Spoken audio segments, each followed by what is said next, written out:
وہ ان کو بتاتے ہیں کہ یہاں تو عیاشی عیاشی ہے، حالانکہ تصویر کا کوئی اور رخ ہوتا ہے جس سے ہمارے بچے جو ہیں وہ ایک خواب لے کے کہ ہماری تو دنوں میں زندگی بدل جائے گی، لیکن وہ اپنی پوری زندگی کا سودا کر دیتے ہیں۔ میں نے اپنی آنکھوں سے ایسا ہوتے دیکھا ہے۔ زندگیاں بدلتی ہیں تو پیچھے والوں کی بدلتی ہیں۔ جو بچے اس طرح پردیس میں آ جاتے ہیں، جو اپنے ملک کو چھوڑتے ہیں، اپنے گھروں کو چھوڑتے ہیں، ان کی زندگیاں نہیں سنورتی۔ یہ حقیقت ہے۔ ہاں، ان کے بہت بڑے جگرے ہوتے ہیں، ان کو سلام پیش کرنا چاہیے ان بچوں کو جو اس راستے سے آتے ہیں اپنی جان پہ کھیل کر، اور اپنے والدین، اپنے بہن بھائیوں کے لیے کچھ کرنا چاہتے ہیں، اور وہ کرتے بھی ہیں، میں نے دیکھا ہے۔ لیکن پلیز، پتہ نہیں ہمارے معاشرے میں اس قدر بے حسی کیوں ہے؟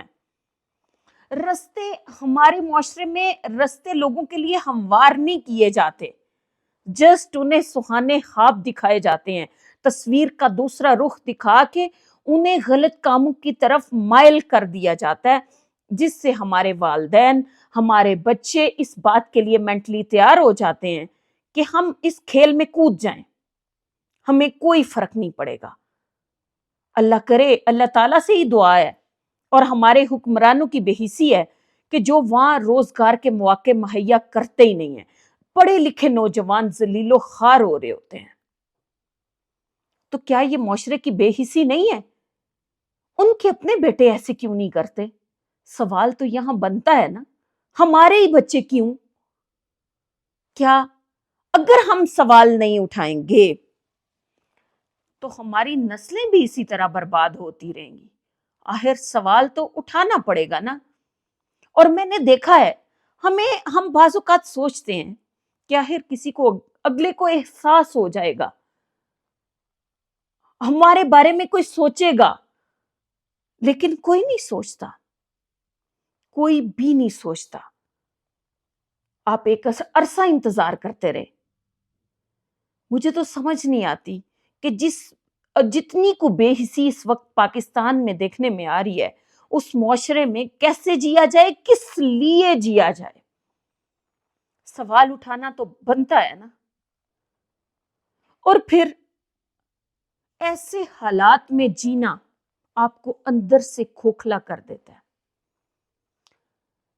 اور جب انسان اندر سے کھوکھلا ہو جاتا ہے نا تو وہ کانچ کی چوڑیوں کی طرح کھنکتا ہے۔ جب کھنکتا ہے تو اس کی آنکھوں سے آنسو چھلک پڑتے ہیں، اور اگر نہ چھلکیں، اگر وہ کھنکے نہ تو ٹوٹ جاتا ہے۔ ٹوٹے تو کچھ بھی نہیں رہتا، اس کے اندر سے سب کچھ ختم ہو جاتا ہے۔ اور اتنی بے حسی ہے ہمارے معاشرے میں کہ ڈھیروں جانیں اسی چکر میں ضائع ہو رہی ہیں، کسی کے کان پہ جوں تک نہیں رینگتی، ہمارے حکمرانوں پہ ذرا برابر بھی اثر نہیں ہوتا۔ آپ روز بروز وہاں واقعات ہوتے دیکھیں، کسی امیر زادی کی گاڑی کسی غریب کی بیٹی کو، کسی پورے خاندان کو کچل کے رکھ دے، کسی کو فرق نہیں پڑتا۔ حکمران اس مجرم کا دفاع کر رہے ہوتے ہیں کیونکہ اس کے پاس پیسہ ہے، اس کے پاس پراپرٹی ہے۔ تو پھر ایسے بے حس معاشرے میں کیسے جیا جائے؟ کیوں نہ ڈنکیاں لگائی جائیں؟ کیوں کہا جائے؟ ہمارے پھر نوجوان کیا کریں، کدھر جائیں؟ آخر انہیں بھی تو اپنے مستقبل کے لیے سوچنا ہوتا ہے نا۔ ان کے جگرے ایسے ہی نہیں اتنے سخت ہو گئے ہوتے، حالات کا مقابلہ کرتے ہوئے وہ اتنے مضبوط ہو گئے ہوتے ہیں کہ اگر ہم مر بھی گئے تو وہاں جینا جو ہے نا، موت سے بدتر ہو چکا ہوتا ہے ان نوجوانوں کا۔ پھر وہ ڈنکی لگانے کے لیے تیار ہوتے ہیں۔ اور جو صاحبزادے ایسے بھی ہیں جن کے والدین کچھ شوق سے پڑھنے کے لیے بھیج دیتے ہیں، وہ تو پیسے دیتے ہیں، وہ فیسیلیٹیٹ ہوتے ہیں ہر طرح سے، ان کے لیے یہ کام مشکل نہیں ہے۔ میں ان بچوں کی بات کر رہی ہوں جو مجبوریوں کی وجہ سے اپنا ملک چھوڑ دیتے ہیں، اور وہ ہم جیسے لوگ ہوتے ہیں، ہم میں سے امیر زادے نہیں ایسا کرتے، ان کو کیا ضرورت پڑی ہے؟ کون موت کے ایک دریا میں کودتا ہے جب سامنے آپ کو نظر آ رہا ہو، 2 فٹ آپ کی کشتی اونچی ہو، نیچے پانی ہو، سمندر کا کالا پانی جس میں طرح طرح کی سمندری مخلوقات ہوں، تو کیسے دل کرتا ہے؟ جب کوئی ماں دیکھے اس کا کیسے دل کرتا ہے؟ آخر کیوں ہماری مائیں اتنا بڑا جگرا کر لیتی ہیں؟ ہمارے انسانوں کی، ہمارے معاشرے کی، ہمارے حکمرانوں کی، ہمارے رشتہ داروں کی، ہمارے اپنوں کی بے حسی اس کام کے لیے آمادہ کر دیتی ہے۔ آپ کے اپنوں میں اگر کوئی حالات اس کے اچھے ہیں تو وہ آپ کی پیسوں سے ہیلپ کر دیتا ہے، آپ کے لیے روزگار پروائیڈ نہیں کرتا۔ ایسا نہ ہو یہ انڈیپینڈنٹ ہو جائے۔ اچھا، یہاں سوال یہ پیدا ہوتا ہے کہ میرے جیسے کئی خواتین ہیں جن کے پاس پاکستان میں روزگار تھا، پھر بھی ہم نے اپنا ملک کیوں چھوڑا؟ تو اس کا بھی یہی جواب ہے، رشتوں کی بے حسی ہم لوگوں کو اس بات پہ آمادہ کر دیتی ہے کہ ہم چھوڑ دیں۔ ہمارے نا، جب میں ادھر سے باہر آئی، ہمارے ریلیٹیو میں بہت پیارا ایک میرا رشتہ ہے، ان کی ڈیتھ ہو گئی۔ اب میں ان کا ذکر نہیں کروں گی کہ کون سا رشتہ ہے، لیکن بڑا قریبی، بڑا پیارا رشتہ، ان کی ڈیتھ ہوئی۔ ہم بھی ان کی وفات پہ موجود تھے۔ میں نے وہاں، اور میں نے ایسی ہزاروں گھر دیکھے، ایسی ہزاروں فوتیاں دیکھی جہاں ایسا ہی کچھ ہوتا ہے۔ ہمارے معاشرے میں اس قدر بے حسی ہے کہ بس انسان اس پہ کیا کہے۔ میں نے وہاں دیکھا قریب سے کہ کچھ خواتین پیچھے بیٹھی باتیں کر رہی ہوتی ہیں، آگے ڈیڈ باڈی پڑی ہوتی ہے۔ ان میں سے ایک خاتون جو گروپ میں ایک گروپ بنا ہوتا ہے، وہ پیچھے رشتے طے کر رہی ہوتی ہیں، تمہاری بیٹی کیا کرتی ہے، تمہارا بیٹا کیا کرتا ہے۔ ہمارے معاشرے میں، ہمارے لوگوں میں اس قدر بے حسی ہے۔ ان میں سے 2-3 خواتین جب اٹھ کے گئیں تو جو خاتون بچی تھیں 2، انہوں نے دوسرے گروپ کا رخ کر لیا، اس میں شامل ہو گئیں، لیکن وہ مسلسل باتیں کرتی جا رہی تھی، کبھی کسی کی چگلیاں، اور میں انہیں سن رہی تھی۔ کچھ پھر مجھے لگا کہ جب وہ زندہ تھی نا، جو میرے بڑی قریبی رشتہ دار تھیں، تو وہ کہا کرتی تھی، اللہ تعالیٰ انہیں جنت میں جگہ دے، کہ میرے بغیر گھر نہیں چل سکتا۔ تو میں نے دیکھا اپنی آنکھوں سے، کچھ بھی نہیں رکا، وہ کچھ لمحے کے لیے بھی نہیں رکا، کچھ گھنٹوں کے لیے بھی نہیں رکا، 1 2 3 دن کے لیے بھی نہیں رکا، سب چلتا رہا۔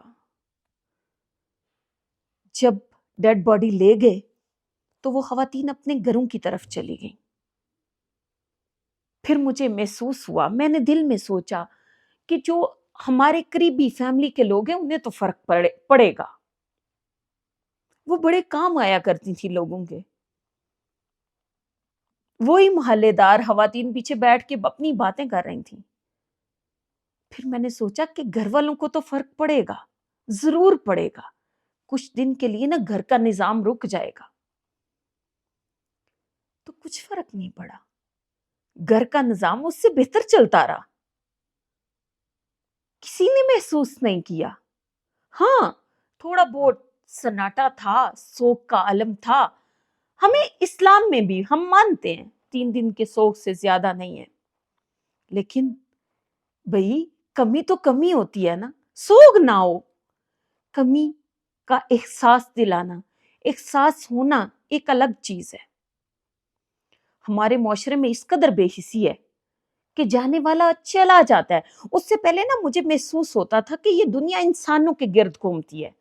جب ہم میں سے کوئی انسان چلا جاتا ہے تو اس کی کمی محسوس ہوتی رہتی ہے، اس کی جگہ کوئی فل نہیں کر سکتا۔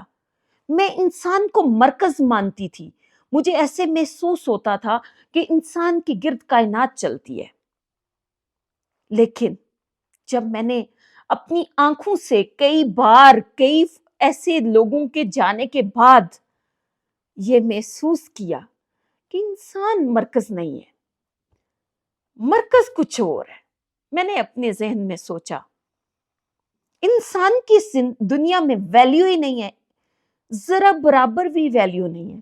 ہم جب تک زندہ رہتے ہیں ہم خود سے سوچ رہے ہوتے ہیں ہمارے بغیر یہ نہیں ہوگا، ہمارے بغیر وہ نہیں ہوگا، یہ کام رک جائے گا، وہ کام رک جائے گا۔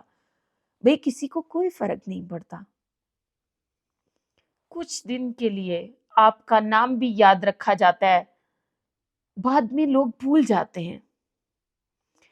پھر آخر کیا چیز ہے جس کے گرد یہ کائنات گھومتی ہے؟ تو پھر میں نے اس پوائنٹ تک پہنچنے کی کوشش کی اور محسوس کیا، آج یہ محسوس ہوتا ہے کہ وہ مرکز صرف اور صرف اللہ تعالیٰ کی ذات ہے، جس کے بغیر دنیا کا نظام نہیں چلتا، جس کے کچھ بھی اگر وہ خود کو روک لے تو ہمارا تو ایک دن بھی نہیں گزر سکتا، ہمارا سسٹم ہی اس کائنات کا نہیں چل سکتا، اور وہ صرف اور صرف اللہ تعالیٰ کی ذات ہے۔ انسان کی اس دنیا میں کوئی ویلیو نہیں ہے، لوگ دنیا سے چلے جاتے ہیں، نوجوان چلے جاتے ہیں، بوڑھے چلے جاتے ہیں، آپ کی کوئی ویلیو نہیں ہوتی، کچھ بھی آپ کے جانے سے نہیں رکتا، دنیا کا نظام ویسے کا ویسے چلتا رہتا ہے۔ تو پھر ہمیں اس مرکز کی طرف گھوم کے جانا ہے جس کے بغیر یہ دنیا نہیں چل سکتی، تو وہ ہے اللہ تعالیٰ۔ اگر ہم اپنا رخ اس کی طرف موڑ لیں گے تو ہم سمجھیں گے کہ ہم نے سب کچھ پا لیا، ورنہ ہماری ایک ٹگے کی ویلیو نہیں ہے۔ یقین جانیں اس قدر یہ بے حس دنیا ہے، آج کے کل دوسرا دن، آپ کو لوگ یاد بھی نہیں رکھتے، آپ کی شکلیں بھول جاتے ہیں کچھ دن تک، کوئی 2-4 دن کے بعد، کوئی ہفتے بعد قبرستان کا بھی چکر لگاتے ہیں لوگ، بعد میں وہ بھی نہیں۔ تو پلیز کوشش کریں، ہمیں اپنے معاشرے سے اس بے حسی کو ختم کرنا ہے، کیونکہ جب تک ہم اس بے حسی کو ختم نہیں کریں گے ہم ٹوٹتے رہیں گے، ہمارے اندر کھوکھلے ہوتے چلے جائیں گے،